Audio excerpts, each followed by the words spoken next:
there, boys and girls. Today we are going to color in our symbols. Now, before you start coloring in your symbols, please make a conscious effort to look at your picture and decide if it's actually finished. We have this conversation a lot during our live Zoom meetings, but if you do not have something completely around your head, which means everything is touching each other, and there is something not on your neck, but under your neck, and then all the way back around. Okay? So it must be complete in order for you to do the coloring step.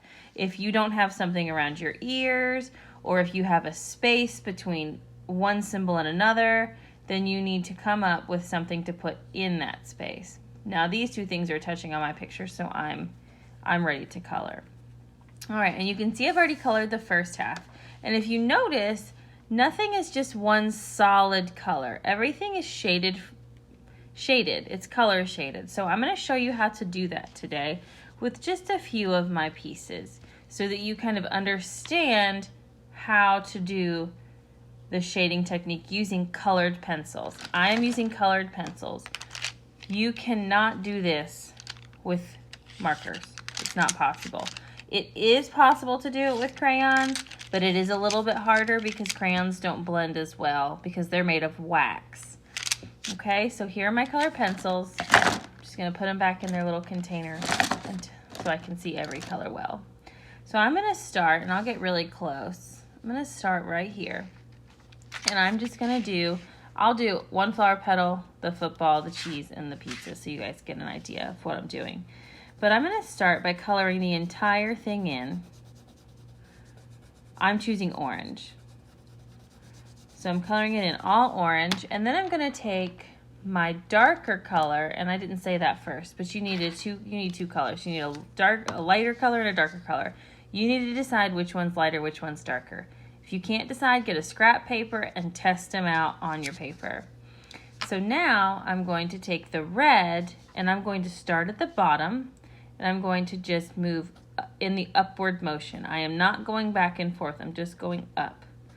And I'm going to do it. It looks like I'm going back and forth is how fast I'm doing it, but I'm really just doing it going up only. And you see that it's darker here because most of the pressure has been applied there, and then when I go up, my pencil kind of lets go, and that's why it gets lighter, and that's why it looks like it fades. So that would be excuse me, how you do fading two different colors. Now, if you're going to try to do, for example, my football is brown. So I'm going to stick to that, but I happen to have a light brown and a regular brown color pencil. So I'm going to use both of those. And I'm going to color the whole thing in my lighter brown. Like so. And please notice that if something inside a symbol you've drawn is not supposed to be that color, do not color it in. If it needs to be a different color, then pick a different color. For in this case, a football has a white stripe on the side, so that's why I'm leaving it blank. Now, moving forward with my darker brown, I'm going to do the same. So I'm just doing the upward motion of the football with the dark brown. And then, once that's done, you can see that it's darker underneath or on the bottom of it. And you just blend it up. Now for the cheese, I'm going to grab a yellow and then the yellow orange that I have. If you only have one yellow, you could absolutely color this in lightly and then go over it darker. When you could color the cheese in heavier.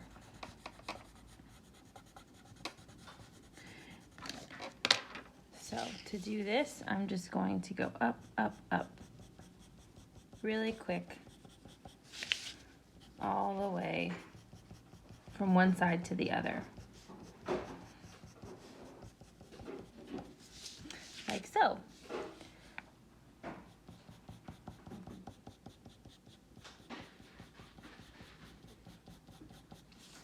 All right, and that is how you color in using a color shading technique.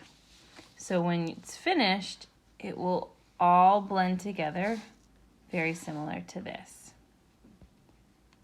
If you have any questions, please email me or I'll see you in the live Zoom.